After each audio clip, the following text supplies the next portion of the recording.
नमस्कार, यहाँहरूलाई हार्दिक स्वागत नमन गर्दछु। आज म मङ्गलबार जन्मेका व्यक्तिहरूको स्वभाव कस्तो हुन्छ भन्ने बारेमा जानकारी गराउन गइरहेको छु। मङ्गलबार जन्मिएका व्यक्तिहरूको बारेमा संस्कृतमा यस्तो भनिएको छ। वक्रोक्तिरन्त्यन्तरण प्रिय स्यान् नरेन्द्र मन्त्री चदरोपजीवी सत्वान्वितस्वि व्रतर स्वभावो दिने भवेन्ना बनिनन्दनस्य।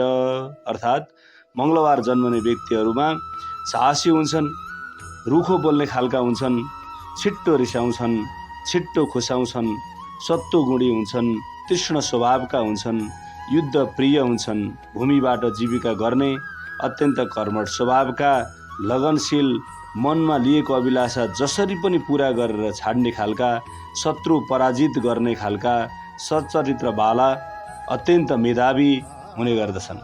मङ्गलबार जन्मिने सम्पूर्ण व्यक्तिहरूको सदा सर्वदा जय होस्।